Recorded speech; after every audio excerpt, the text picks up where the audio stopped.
돌이켜보면 누구나 평생 잊을 수 없는 기억이 있습니다. 그 기억 하나로 모인 사람들.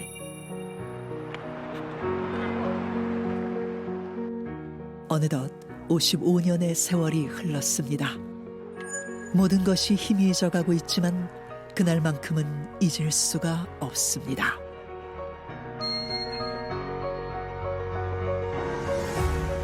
딱 이맘때 무엇이 이들을 소환하는 것일까요?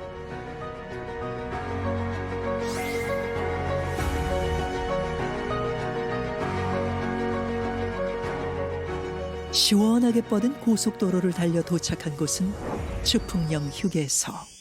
대한민국 토목공사의 상징이자 국토의 많은 것들을 바꾸는 데 초석이 되었던 그날을 기념하며 탑이 우뚝 솟아 있습니다. 경부고속도로가 개통되던 날, 여기 모인 분들이 젊은 날 그 어느 때보다 치열하게 땀과 열정을 쏟아부어 이뤄낸 이 일입니다. 이들은 경부고속도로 건설 현장에서 일했던 건설인들입니다. 29살 때 가가지고 31살 때 끝났죠. 그래서 그때는 젊은 헬기니까 그야말로 아침 새벽부터 밤늦게까지 열심히 일을 했어요. 우리나라 단군 역사 이래 처음으로 하는 그러한 대건설 사업이었고, 또 그렇게 규모도 컸지만 지금 이제 이렇게 자면서 눈을 감고 생각하면서도 회고를 해봅니다마는 당시 참 건설한 사람들 모두 고생들이 참 많았겠구나.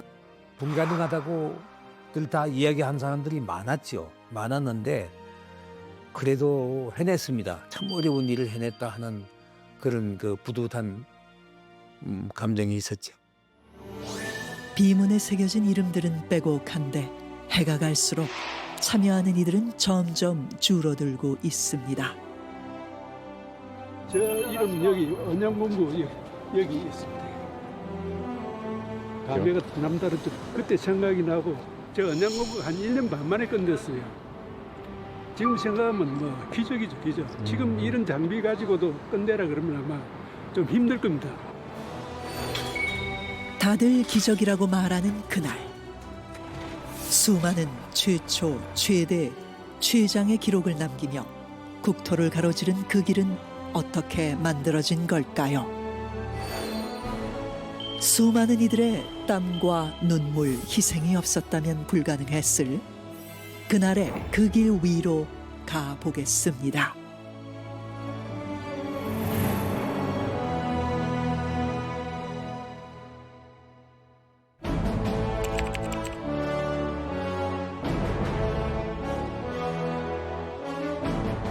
대구공설 운동장에 수많은 사람들이 모였습니다. 드디어 그날이 왔구나. 다들 들뜬 표정이었습니다. 국가적인 수건 사업이자 국력이 총동원된 사상 최대의 건설공사였죠. 경부고속도로가 개통되었습니다. 온 나라는 그야말로 축제 분위기였습니다. 서울 부산 간 고속도로 총 연장 428km에는 29개의 긴 다리와 6개의 터널이 가설돼 그 지나는 지점을 그림으로 보면은 수원을 거쳐 천안, 청주, 호남 고속도로와 연결될 대전을 거쳐 460m의 길지 터널을 지나고 옥천과 550m의 당제 터널을 거쳐 김천, 구미, 800m의 낙동대교, 외관을 지나서 금오일교, 대구, 경주 그리고 울산공업단지와 연결된 언양을 지나서 부산까지 가게 됩니다.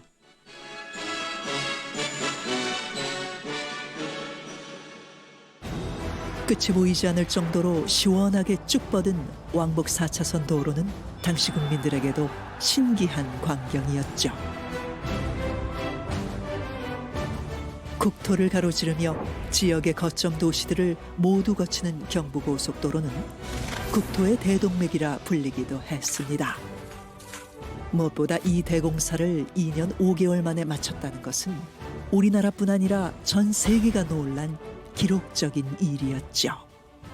경부고속도로는 그러니까 68년 2월부터 착공해서 70년 7월 2년 5개월이라는 매우 짧은 기간에 완공한 세계적으로도 유례를 찾아볼 수 없는 그 공사였다고 할 수 있습니다. 428km를 건설하는데 약 430억 원 정도 예산, 그 당시 국가 예산의 20%입니다만 경부고속도로와 비슷한 시기에 일본도 역시 도쿄와 나고야를 잇는 도메고속도로를 건설하는데 경부고속도로보다 100km가 짧음에도 불구하고 7년이 걸렸습니다. 공사비는 10배 가까이 더 들었기 때문에 경부고속도로가 갖는 어떤 기록적인 성과들을 우리가 알 수가 있습니다. 완공식에서는 고속도로 건설에 참여한 수많은 사람들의 노고를 치하하는 자리도 있었습니다. 총 119명의 건설 현장 근로자들에게 훈장, 보장, 표창장을 수여했습니다. 그날 그곳에 박경부 씨도 있었습니다. 긍정 포장을 받았습니다. 기분 좋았죠. 기분이 무지 좋았죠. 일한 보람이지 뭐. 예, 받고 그것이 지금 내 방에 걸려 있습니다.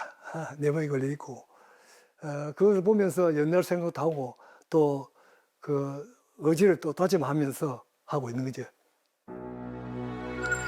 1968년 박경부 씨는 건설부 항만국 소속이었습니다. 대학을 졸업하자마자 공무원으로 사회생활을 시작해 한창 의욕이 넘치던 때였죠. 그때 항만국에 있을 때 제가 프랑스 가게 돼 있었는데 차출돼 가지고 경부고속도로 공사에 투입됐습니다. 처음에 그 경부고속도로 건설사무소에 대전공구사무소에 임명이 돼서 대전 태우관이 제일 마지막 했습니다. 마지막 할 때까지 제가 건설공사 감독을 해서 70년 6월 30일 날 완전히 마쳤습니다.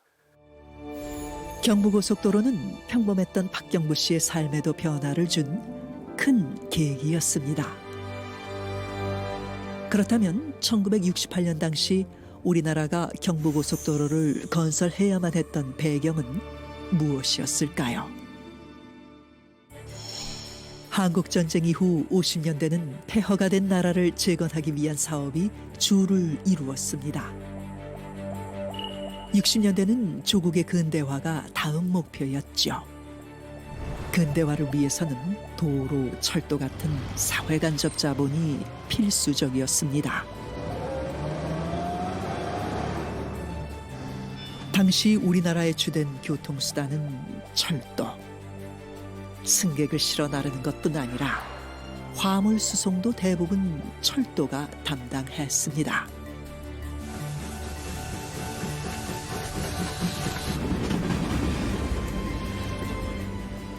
그 당시에는 철도를 이용한 이동이 보편화된 시절이었는데 그렇다 하더라도 완행열차 기준으로 서울에서 부산까지 14시간 이상이 걸리던 시절이었습니다. 도로는 굉장히 열악했습니다. 서울에서 부산까지는 대부분 맨땅이었는데 그 당시 도로 포장률이 2% 수준이었거든요.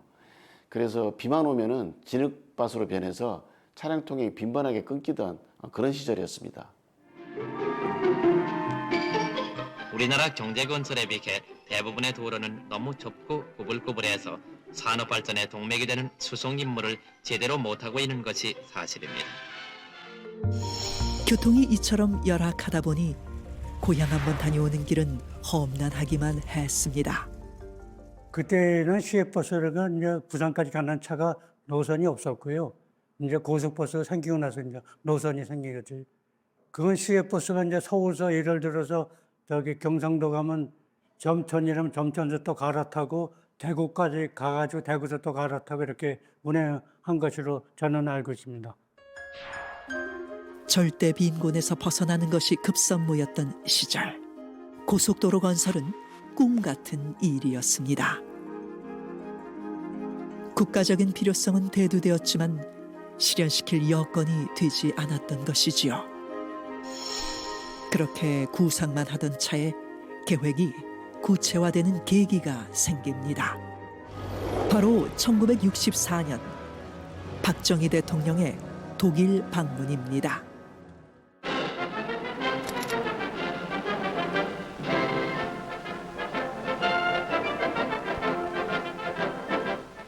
브레이브케 독일 연방공화국 대통령의 초청을 받은 박정희 대통령은 12월 6일 가두에 늘어선 시민들의 열광적인 환송을 받으며 동정말리 독일 방문의 장도에 올랐습니다.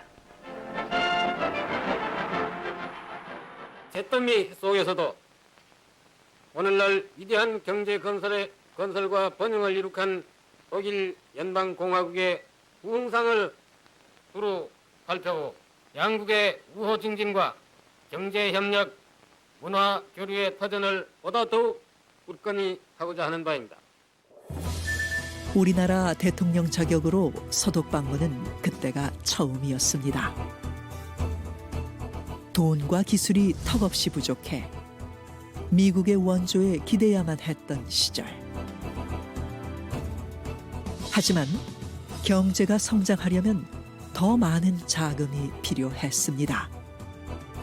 언제까지 미국에만 의존할 수 없었던 대통령은 독일로 차관을 요청하기 위해 직접 순방길에 오릅니다.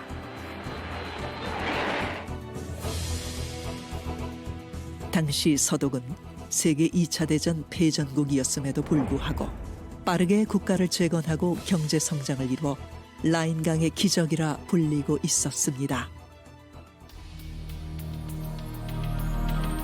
독일 경제 부흥을 실질적으로 이끈 당시 총리 에르하르트 총리는 박 대통령을 만나 한국에 대한 적극적인 지원을 약속합니다. 서독 방문에서 빼놓을 수 없는 주요 일정이 또 있었습니다.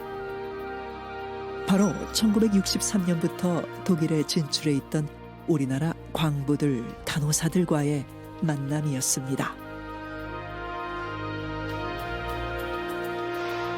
자신들의 임금을 고국에 있는 가족들에게 송금하며 외화벌이에 기여했던 광부들과 간호사들.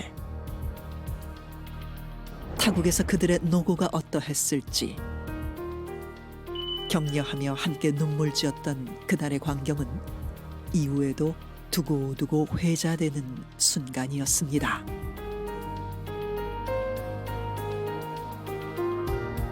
자동차, 제철, 조선, 정유 등 서독의 산업시설을 둘러보며 경제발전에 대한 자문을 받은 뒤 우리는 서독으로부터 1억 5,900만 마르크의 차관을 받습니다.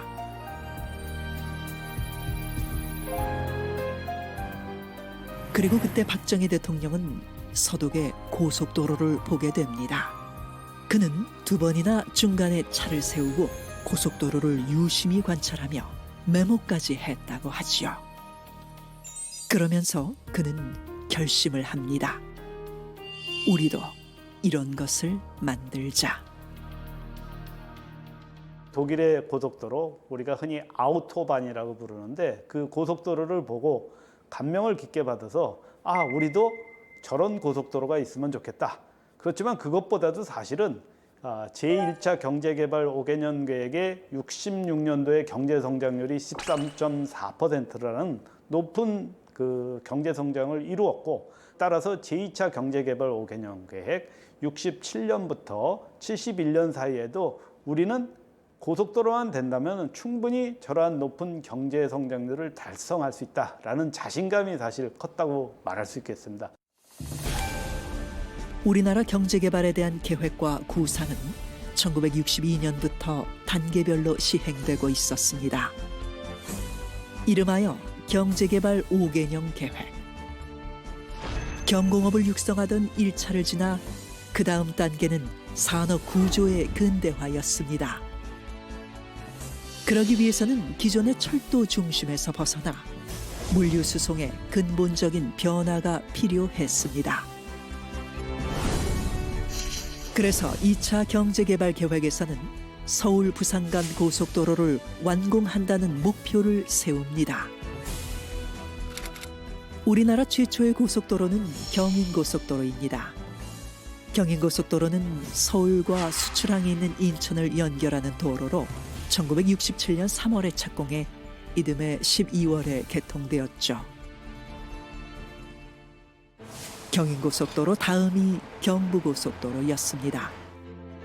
하지만 29km 남짓, 서울과 인천을 횡으로 연결하는 경인고속도로와 남과 북으로 400km가 넘는 경부고속도로는 그 규모 면에 있어서 차이가 컸습니다.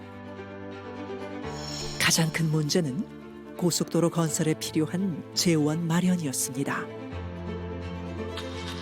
먼저 경부고속도로에 들어가는 정확한 비용부터 파악해야 했는데요. 재미있는 것은 당시 각계에서 산출해낸 비용이 다 제각각이었다는 것입니다. 그만큼 이런 대규모 고속도로를 건설해본 경험이 없었기 때문이었죠.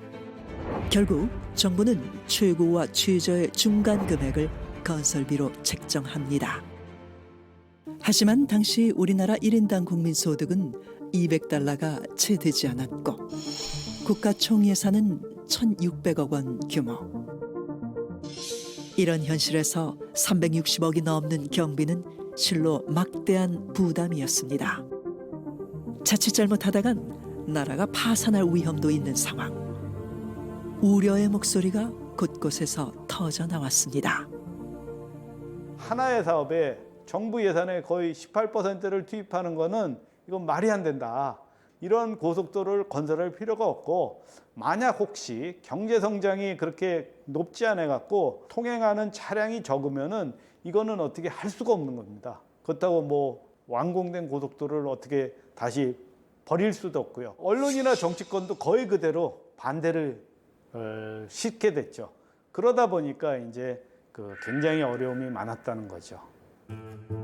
정부는 먼저 세계은행 중에 하나인 국제부흥개발은행에 손을 내밉니다.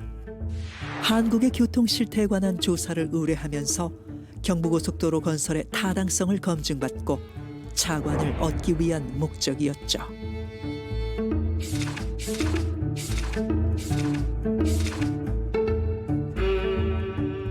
그런데 보고서의 내용은 기대와 달랐습니다. 정부의 의도와는 달리 서울 부산 간 고속도로보다는 다른 노선의 고속도로를 권고하는 내용이었고 결국 차관을 얻는 데는 성공하지 못합니다.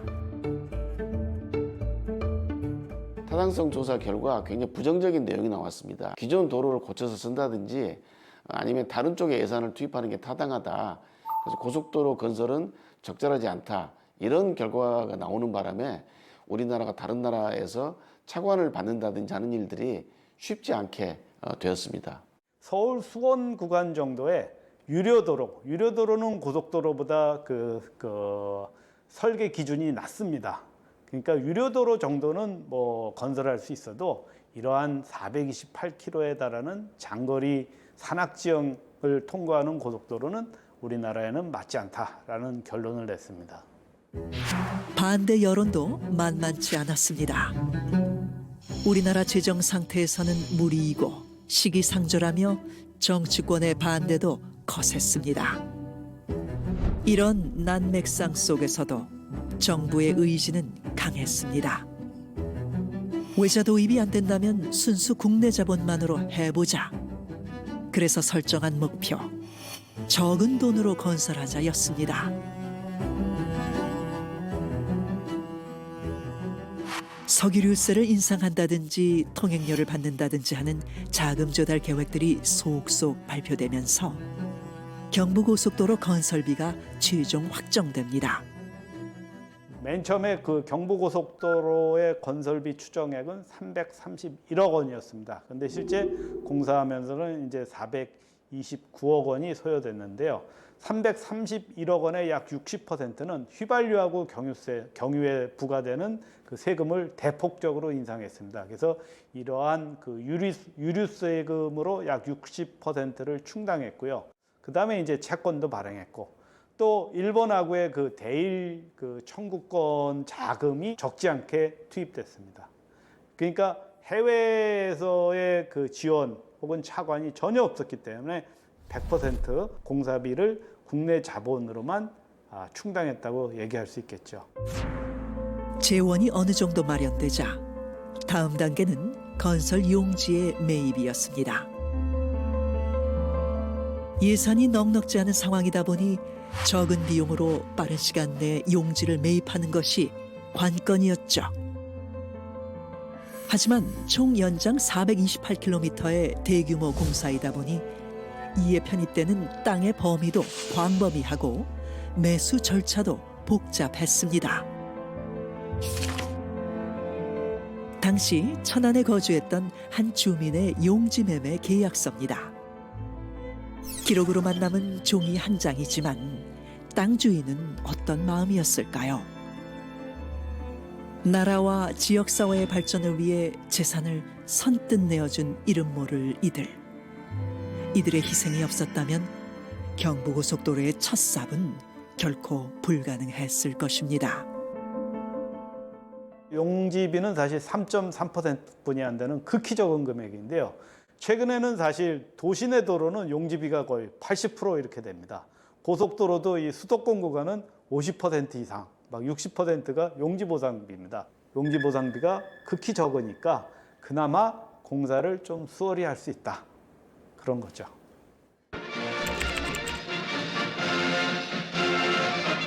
조국 건설을 위한 전진의 맥박은 우렁차게 뛰어 민족의 꿈인 경부고속도로가 예정대로 기공됐습니다. 우여곡절 끝에 드디어 공사가 시작됐습니다. 공사 인력들도 전국 각지에서 총동원되었습니다. 총 길이 428km의 경부고속도로 공사는 서울과 오산을 시작으로 오산과 대전, 대전과 대구, 그리고 대구와 부산까지 크게 4개의 공구로 나뉘어 시작되었습니다. 길이도 길이지만 우리나라 지형의 특성상 산을 통과해야 하는 터널 공사와 강을 건너는 다리 건설까지 군데군데 쉽지 않은 난공사까지 극복해야 하는 대공사가 시작되었던 것이죠. 그 당시 건설에는 국내에서 그 16개 민간 건설사와 그다음에 그 공병단 3개 부대, 그렇게 해서 연인원 900만 명 정도가 참여했습니다. 그러니 하루에 한 2만 명 정도가 계속 공사 현장에서 일을 했다는 이야기가 되겠고요. 1960년대 국내 건설사들 중에서 고속도로를 건설해 본 적이 있는 곳은 한 회사가 유일했습니다. 1967년 태국 남단에 있는 두 국경 도시를 연결하는 공사였는데요. 이 공사는 국내 건설사가 해외에 진출한 첫 사례이자 국내 기술력으로 진행된 최초의 국제규격 고속도로 공사였습니다. 건설사 직원들과 건설부 공무원들이 대거 참여했지만 인력은 턱없이 부족했습니다. 그래서 동원된 이들, 바로 군인들입니다. 평생 군인으로 살아온 김동주 씨도 그 해에 군부대가 아닌 건설 현장에 있었습니다. 60년 2월에 이제 육사를 졸업하고 그다음 공병장교로 임관이 됐어요. 그 공병장교 생활을 전방에서 하면서 중대장까지 이제 끝내고 국방부로 명령이 났습니다. 가보니까 난 뭐 그때 뭐 한 줄 몰랐는데 가보니까 이제 고속도로 건설공사 사무소라고 해서 그게 파견이 됐어요. 그게 아마 68년 2월 초 같아요. 김동주 씨는 흙, 콘크리트, 아스팔트 같은 주요 건설 자재들을 관리하는 시험관으로 근무를 했습니다. 서울 근교에 있는 그 달래내 고개하고 그다음에 몽다니 고개, 그다음에 저 부산 쪽에 있는 그 양산 그게 고개, 이렇게 해가지고 세 군데 그 험악한 지역이 있었습니다. 이건 도저히 그 민간이 하려면은 어마어마한 예산이 들어가기 때문에 그래서 3개 군 공병단에다가 이걸 맡겼어요. 가장 난공사였던 세계 구간에 공병부대 군인들과 건설 장비가 투입됐습니다. 55년 전이지만 치열했던 공사 현장은 지금도 생생합니다. 당시 공병단은 민간 기업보다 여러모로 기술과 장비가 앞서 있었습니다. 그 당시에는 장비가 별로 없었으니까 민간에는 거의 뭐 도자가 힘들었어요, 구하기가.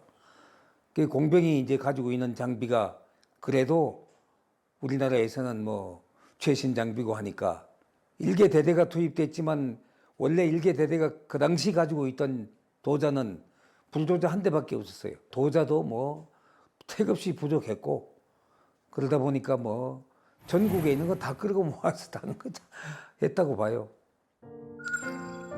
최강규 씨는 건설부 직원으로 68년 12월부터 현장에 투입됐습니다. 당시 나이 29살이었습니다. 그 당시에는 밤낮 없이 일을 했으니까 지금처럼 전기가 풍부하지도 않고 하니까 경유 이렇게 해서 횃불 들고서 서 있으면 그거 불빛으로다가 콘크리트 작업하고 또 겨울철 같은 때는 천원 콘크리트가 얼까봐 천막을 치고 거기다 연탄불 피워놓고 하고 또 연탄불이 너무 뜨거우면은 콘크리트가 금방 급결해서 연탄불이 꺼져가지고 이게 얼어가지고 그걸 다시 다 부시고 새로 놓고 온 그런 것도 있어요. 이런 게 어려운 점이고 뭐 그 지금 생각하면 어려운 점이 한두 가지가 아니죠. 열악하고 부족한 모든 것들은 공사 현장에 사람들이 메워야만 했습니다. 리미콘이라는 거는 그 훨씬 이후에 나와 미리 다 콘크리트를 공장에서 맹길어서 트럭 펌프카로다가 이렇게 싣고 가는 게 그게 리미콘인데 전동기로 돌리면 이게 슬슬 돌아가면 거기에다가 이제 모래 한 자갈 갖다 넣고 또 시멘트 넣고 물 넣고 이런 식으로 해서 비벼서 콘크리트를 만들 때인데 그거를 물을 많이 넣어야 이게 잘 비벼지니까 이 인부들이 물을 많이 넣으려고 하면 콘크리트가 품질이 나빠지니까 감독은 그거 그래서 물 넣지 말라고 그러고. 흡사 전쟁터를 방불케 한 현장. 그때 필요한 것은 군인 정신이었습니다. 대단한 돌진이지. 이게 완전히 군대식이, 완전히 군대식으로. 그렇게 이제 목표 정해놓고 돌격을 하니까 야간 작업도 하고 뭐 하여간 별 작업을 다 한 거죠. 그런 국가 사명도 있었죠. 그런 사명이 없이는 어떻게 못하죠. 뭐 그렇다고 뭐 누가 월급을 더 줍니까? 뭘 합니까? 건설부 직원도 마찬가지고 우리 국방부 직원도 마찬가지였습니다. 좀 희생했죠. 전쟁터 같은 공사 현장에서도 가정을 이루고 아이들이 태어났습니다. 68년 12월 15일 천안공구로 발령받을 당시에는 나는 이미 약혼은 했었어요. 그러고서 이제 내려갔죠. 내려가서 한 달 근무하고 결혼을 하고 반찬기 세트 요거 밥 둘이 먹는 거 요거 그거 하나 요강 하나 대야 하나 세수대야 하나 솥 하나 이불 하나 요렇게 딱 집차 뒤에다 싣고 거기다 와이프 싣고 그러고 현장 가서 내려놓고 그때부터 그게 신혼살림이었습니다. 갓 결혼한 새댁도 밤낮 없이 일하는 남편을 따라 고생을 함께 짊어져야 했답니다. 집에 와서 저 사람이 그때 24살이에요. 24살 새댁한테 이렇게 됐느냐. 그럼 데리고 와. 당신 먹는 거 옆에서 같이 차려주지 하고 해서 그때 6명이 와서 이렇게 차려놓으면은 점심 먹고 또 후딱 가고 또 이제 저녁 아침은 그 사람들은 현장 사무실에서 먹고 나는 집에서 먹고 그랬습니다. 아, 이사는 군인보다도 더 많이 다녔다고 보면 됩니다. 그러니까 처음에 제가 신탄이 가가지고 그 끝나고 옥천 가가지고 옥천서 그때 마치고 그다음에 도로공사에서 호남고속도 대전 정주할 때 제가 유승가에 있었어요. 그래서 제 호적에 보면 초반 보면 말이죠. 이상한 것이 제 일생을 통해서 30몇 분 돼요. 가정적으로는 그렇게 좋은 건 아니죠. 아침에 새벽까지 나와서 저녁 늦게까지 들어오니까. 그래서 저는 고속도로를 인해 가지고 그 아이들이 안태고에 다 다릅니다. 하나는 서울상이고 하나는 신탄이상이고 하나는 포항상입니다. 현장에서 건설인들이 땀 흘리는 동안 부지런히 현장을 누빈 이가 또 있었습니다. 경부고속도로 노선을 확정짓기 전에는 헬리콥터를 타고 국토를 돌아보며 지도와 구역을 일일이 비교했다죠. 그의 노트에는 직접 그림을 그려가며 고속도로를 구상했던 기록도 있습니다. 박정희 대통령은 공사가 진행되고 나서도 수시로 현장을 다녔습니다. 그에 대한 추억은 김동주 씨도 있습니다. 직접 대통령 가가가 그때는 한 일주일에 한 번 정도 현장으로 나오셨어요. 우리가 근무하는 대전공구 사무실에도 대통령님이 뭐 그냥 난데없이 그냥 날라 들어오셨어요. 갑자기 닥치니까 어디 연락할 방법도 없고 뭐 소장도 없고 결국은 나 혼자 있는데 사무실에 오셨더라고. 내가 그 브리핑하고 하느라고 아주 애를 먹었습니다. 경부고속도로 건설. 그것은 단순히 길을 내는 것만이 다가 아니었습니다. 하면 된다. 우선 뭐든지 하면 된다는 그런 그 신념. 그 대통령이 그걸 강조를 했거든요. 국민의 정신을 그 가능한 쪽으로 긍정적인 방향으로 그렇게 이제 돌렸죠. 하면 된다. 아무리 어려운 일도 하면 된다 하는 거.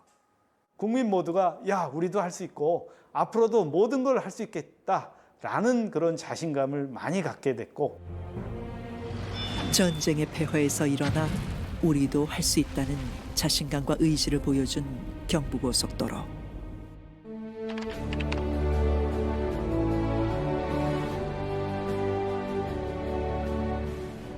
그 길을 가능하게 한 것은 어떤 기계도 기술도 아니었습니다. 그 시대를 묵묵히 살아낸 이름 없는 이들의 땀과 눈물이었습니다.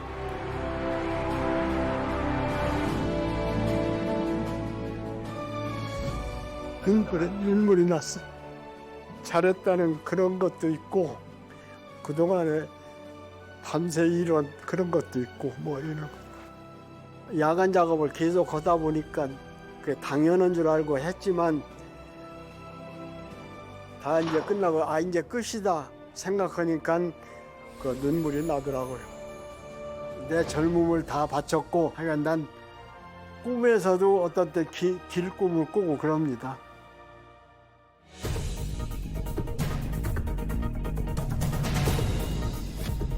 (428km를) 2년 5개월이라는 짧은 기간에 완공시킨 경이로운 기록. 하지만 그 이면에는 부작용도 있었습니다. 희생자를 낳은 불의의 사고들이었죠. 최장 터널이자 마지막 준공 구간이었던 당제 터널. 협곡에 위치한 데다 집안까지 불안정해 난공사였던 그곳에 김동주 씨도 있었습니다. 토질 문제가 가장 좀 문제였죠. 터널 공사는 그 안반이 좋아야 됩니다. 안반이 좋아야 뭐 폭발을 해도 그 필요한 부분이 폭파가 되고 이렇게 되는데 안반질이 연약하다든가 나쁜 데는 그 폭발을 하면은 불필요한 부분까지 떨어져 나가니까 어떤 데는 뭐 아주 그냥 집채만한 게 막 붕 떨어져서 내려앉고 그런 현상도 있었어요. 발파 끝나고 난 뒤에 들어가서 뭐 작업하다가 이제 무너진 거지 말하자면. 이게 안반이 시원찮다 보니까 발파 당시에 이제 금이 가버린 거지. 그러니까 와장창 무너지니까 일을 들어갔던 사람이 그냥 거기서 그냥 갈린 거예요. 당제 터널 사고는 9명의 목숨을 앗아갔습니다.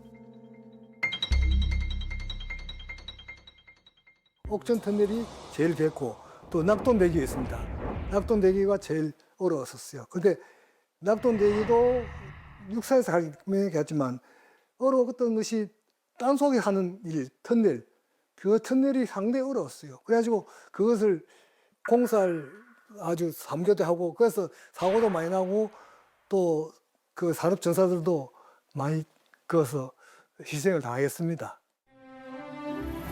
경부고속도로 전 구간에서 사고로 목숨을 잃은 분은 총 77명. 정부는 그들의 희생을 기리며 경부고속도로 서울 방향 금강휴게소에 위령탑을 세웠습니다.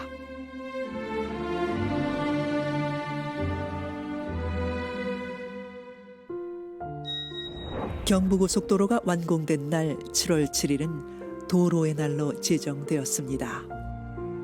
위령제는 도로의 날을 즈음해 해마다 열리고 있습니다. 올해도 어김없이 위령제가 있었습니다.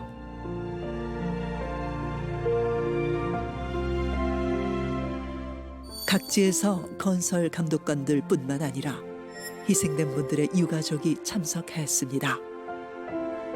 55년의 세월이 흐르는 동안 많은 것들이 변하고 잊혀졌습니다. 하지만 1년에 한 번 이날만큼은 잃어버린 가족을 기억하고자 합니다. 김순자 씨 세자매도 보입니다. 김순자 씨는 경부고속도로 현장에서 아버지를 잃었습니다.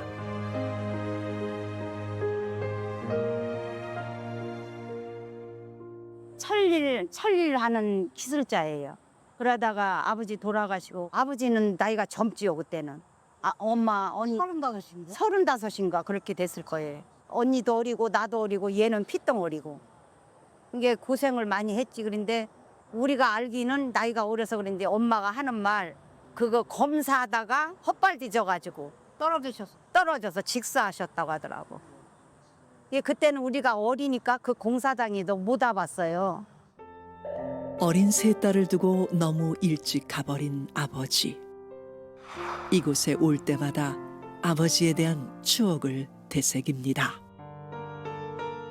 우리를 사랑을 너무 많이 주셨죠. 옛날만 해도 그 지금도 안 잊어버려요. 꽁치 그때 당시에만 해도 종이에다가 싸가지고 오실 때야. 그때만 해도 그걸 꼭 오시면 꽁치 들고 오시는 게 지금도 선해요. 그 생각만 하고 가슴이 많이 아프지요. 지나갈 때만 생각나죠.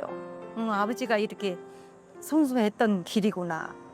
우리는 피부로 와닿아서 다 알지만 그 희세들은 몰라요. 그거 꼭 알아달라는 게 아니라 그래도 여기 오면은 그래도 아버지가 대단한 일을 하셨구나 하는 거를 자부심을 갖지, 자식으로서. 군대 갔다 오셔서 대학교 4학년 때인가 그렇게 알고 있습니다. 근데 형님이 그때 근무하시는 곳이 영천이라고 알고 있는데 그때 회의 갔다 오시다가 집차에서 들어가고 부딪혀가지고 순직하신 걸로 그렇게 알고 있습니다. 이 경부고속도로가 어떤 사람들에 의해서 이렇게 건설됐는가를 잊지 말고 항상 그런 사람들 기렸으면 하는 생각이 혹시 듭니다. 77명의 희생 위에 놓여진 길. 경부고속도로의 기적은 결코 그냥 이루어진 것이 아니었습니다.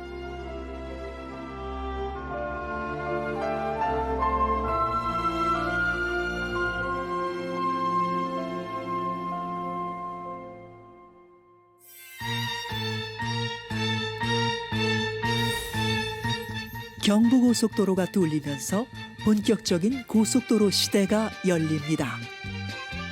고속도로에 상징하면 고속버스죠. 1970년대 고속버스 회사들이 속속 생기면서 고속버스 터미널이 서울의 중심지가 됩니다. 승차하면 곧장 목적지로 가장 빠르게 이동할 수 있는 교통수단 고속버스는 많은 것들을 바꿔놓았습니다.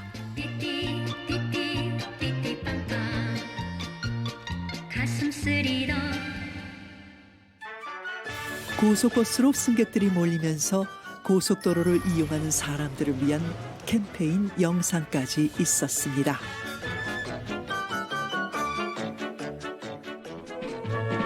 이러한 고속도로상에서 교통사고 방지를 위해 차량 정비를 철저히 함은 물론 승객은 운전사에게 잡담과 기분을 상하게 해서는 안 됩니다.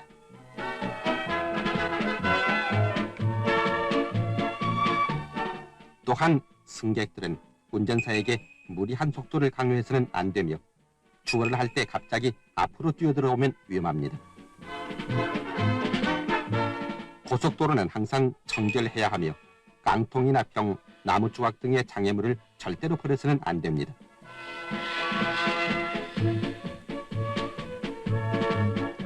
특히 고속도로를 무단 보행하거나 횡단해서도 안 되겠습니다.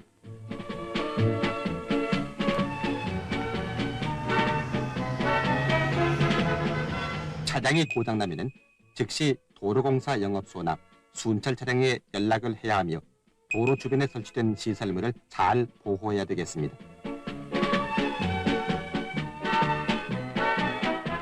그리고 표 파는 곳 750m 전방에서 요금을 준비하고 일단 정지한 후에 요금을 내야 하며 주행상의 유의사항을 언제나 되새기면서 즐거운 운행을 해야 되겠습니다. 눈이나 비가 오는 고속도로는 대단히 위험하므로 60km 이상 속력을 내서는 안 됩니다. 만일 60km 이상 속력을 내면은 하이드로플래닝 현상을 일으켜 자동차는 아스팔트 위를 달리는 것이 아니라 마치 물 위를 달리는 현상이 일어나므로 매우 위험합니다. 차를 운전한 사람들이 달려보니까 참 기가 막히잖아요. 며칠 걸려서 서울까지 갔는데 이거 뭐 몇 시간 만에 서울 도착하니까 굉장히 빠르단 말이에요. 교통의 혁명이 일어난 겁니다. 이제 어디든 하루 만에 갈 수 있는 일일 생활권 시대가 열린 것이죠. 지역의 관문마다 톨게이트들이 생겨나고 이런 종이 통행권도 종류가 다양했습니다. 고속버스가 처음 운영될 때 과연 서울에서 부산까지 하루 만에 갔다 올 수 있을 것인가, 또 4시간 만에 간다는 것이 사실인가, 이러한 어떤 의아한 생각을 많이 가지고 있었죠. 한 번에 갈 수 있고 이제 고속도로 가다가 휴게소에서 쉬었다가 그러니까 아무래도 덜 피곤하고 손님들도 좋아하시고요. 새로운 직업도 생겼습니다. 고속버스 승무원, 안내양이라는 직업이 인기 직종으로 떠오릅니다. 고속버스 운전기사와 안내양들은 같은 기사, 다른 안내양에 비해서 굉장히 선호도 또 매력적이었죠. 그래서 기사들도 매 채용 회수마다 응시율이 굉장히 높았습니다. 안내양도 굉장히 높았고, 그리고 수십 대 1의 경쟁률을 뚫고 채용을 하면 회사 자체에서도 또 5 내지 6주간의 교육을 거쳐서 배치를 했기 때문에 굉장히 직업적으로 안정되고 선호한 것 같은 면이 있었죠. 그레이하운드라는 고속버스를 아십니까? 그레이하운드는 사실 미국계 굴지의 고속사로서 1970년대에 대한민국에 진출한 운송회사인데, 그 당시에는 정말 어떤 신세계였죠. 2층 버스에다가 또 화장실도 갖추었고 굉장히 고급스러운 좌석, 넓은 좌석, 그 버스에 타면 탁 트인 시야와 넓은 공간을 갖추고 있었기 때문에 시민들이 굉장히 신선한 충격을 받은 그와 같은 고속버스였습니다. 프리미엄급 고속버스인 만큼 기사와 안내양에 대한 처우도 달랐답니다. 저도 그 당시에 고등학생 때였는데 서울에 어떤 일이 있어서 탈 계기가 있었는데, 그때 호기심이 있어서 일부러 화장실에 들어가 보고 2층에도 올라가 보고 하면서 왔다 갔다 했었고 굉장히 신기했죠. 그런 고속버스를 타본 것도 처음이었지만은 그 이전에는 어쩌다가 시외버스 몇 시간씩 걸리면서 울퉁불퉁한 길을 달려본 경험은 있지만 그렇게 고속도로에 고속버스를 타본 경험은 처음이었으니까요. 고속도로는 많은 이들의 삶의 터전이기도 합니다. 평생을 고속도로 위에서 산 김인양 씨. 고속도로의 변천사가 그의 삶이기도 하지요. 37년 동안 고속 경부고속도로를 다녔습니다. 저는 이 중학교 졸업하고 바로 이 길만 먼 게 지금까지 생활하고 있지만 이걸로 생활하면서 가정도 꾸리고 국민들 쪽에서는 큰 도로 역할을 한 거죠. 도로가 이렇게 많은 변화를 바꿀 수 있어서 좋았습니다. 쭉 뻗은 고속도로를 따라 화물 운수업도 날개를 달았습니다. 공산품, 농수산품의 수송이 편리해지니 유통망이 전국 각지로 확대되었습니다.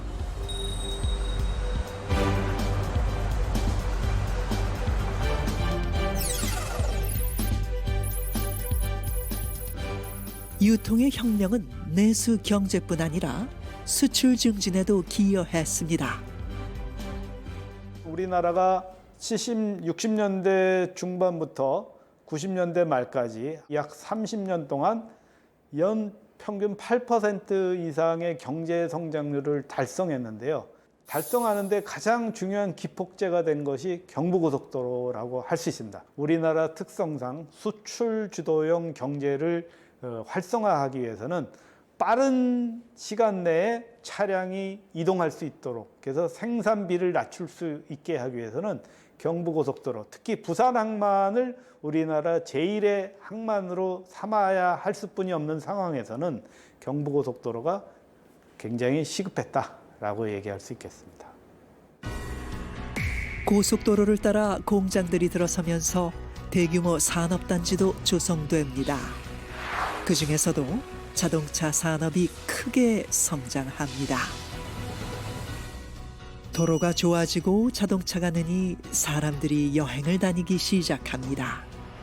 부산 해운대가 전국적인 관광지가 된 것도 그때부터라지요. 사실 70년대는 저희 개발도상국이기 때문에 국민들이 여행이라든가 관광을 하는 것은 굉장히 제한적이었죠. 그런데 이제 경제가 어느 정도 성장되면서 1980년대에 점차 삶의 질이 나아지면서 국민들이 가족 단위로 또 친구들 여러 단체에서 여행을 많이 하게 됐죠. 이때 이제 고속버스가 상당히 발달되기 때문에 이 고속버스를 이용해서 전국 각지에 많은 여행이 늘어났고 또 고속버스 수요가 굉장히 증가하게 된 것이죠. 이때 저희 중앙고속도 1983년도에 관광 회사를 별도로 설립을 했었습니다. 여행의 풍경도 많이 달라졌습니다. 그 전에 철도 중심의 여행이 목적지 한 곳만을 가는 점의 여행이라면 고속도로 여행은 목적지를 하나만 정하지 않습니다. 고속도로를 따라 여러 군데를 함께 다니는 선의 여행이 되었습니다. 여행 많이 가죠. 저는 경부고속도로 되고서 그 다음에 대전 국토관리청에 근무할 기회가 있었는데 수시로 애들 타라 하고서 대전에서 그냥 경주 저쪽 남해 쪽으로 계속 다녔어요. 그게 경부고속도로로서만 다닐 수 있겠습니까? 하루 시간 가지고는 어렵죠. 관광객들을 따라 지역 경제도 활기를 띱니다. 경제가 성장하면서 구매력을 갖춘 도시 중산층들이 생겨나고 이들의 여가 생활은 전 국민적인 생활 문화로 자리 잡았습니다.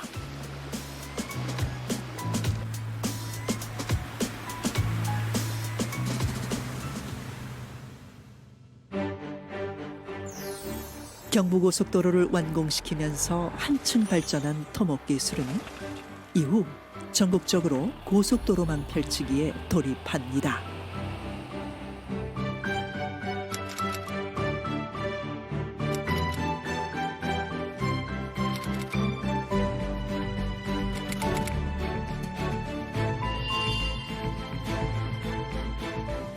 경부고속도로를 중심으로 거미줄처럼 뻗어나간 고속도로는 전국 어디든 닿지 않는 곳이 없습니다. 왕복 4차선이던 도로도 왕복 8차선으로 더 시원해지고 넓어졌습니다. 과거의 고속도로가 더 빠르게 더 멀리에 집중했다면 지금의 고속도로는 삶과 공존하는 지속 가능함에 집중하고 있습니다.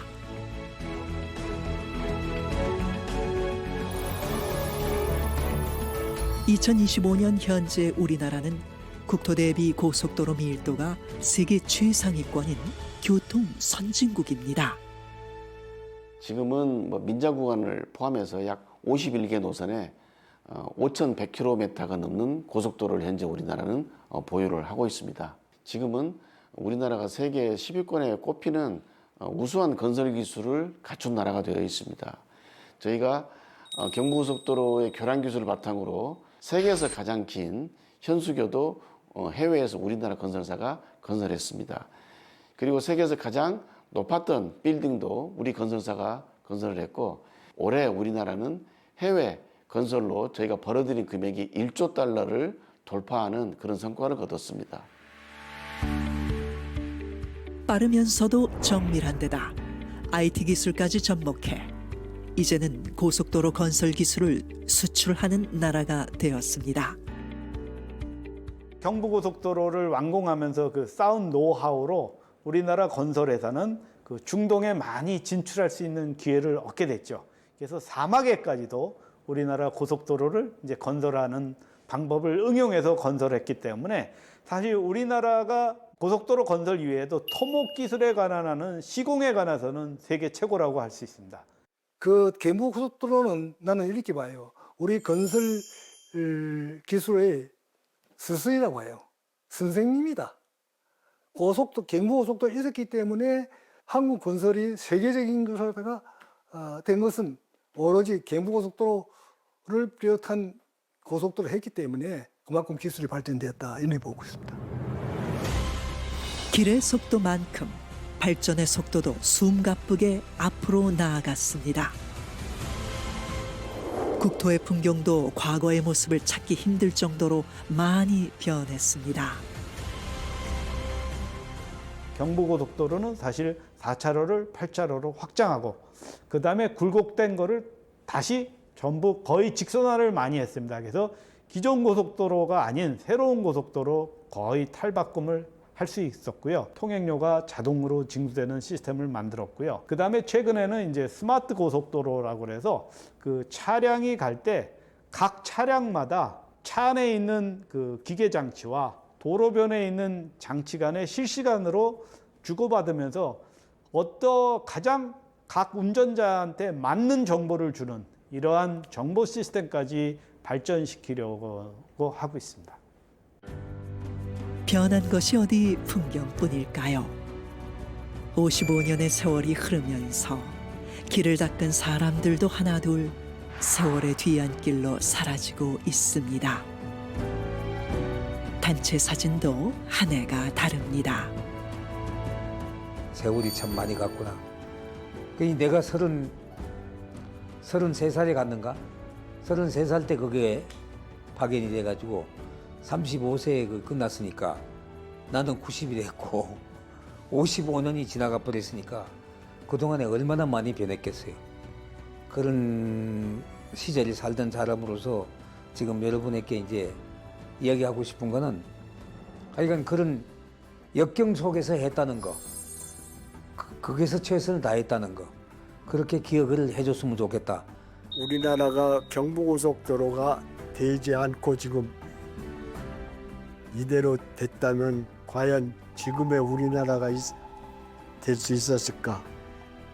경제 발전하는 그 속도를 보면은 경부고속도로가 되니까 확실히 비상하게 이게 발전이 속도가 빨랐다, 이런 거를 느끼게 되면서 역시 보람차게 잘했다, 그런 생각이 듭니다.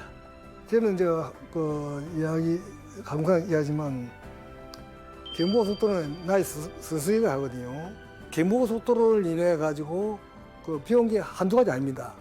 물론 사명감이죠. 제가 하겠다는 그 목적 달성하고 목적 달성의 어떤 그 쾌감 느끼고 그래서 남이 볼 때는 그야말로 고생을 한다 이렇게 비유가 되죠. 근데 본인이 봤을 때는요 어떤 그 사나이로서 할 수 있는 일이다 이렇게 생각하니까 아무런 부담이 없어요. 그러니까 더 열심히 하게 되고 그렇습니다. 처음부터 나 있는 길은 없습니다. 걸어가는 사람이 많아지면 그것이 곧 길이 된다고 했습니다. 앞이 보이지 않던 막막한 시대에 길을 만든 사람들. 그 길은 역사를 바꾼 희망과 가능성이 되었습니다. 길이 있는 한 그들이 흘린 땀과 눈물도 결코 빛을 잃지 않을 것입니다.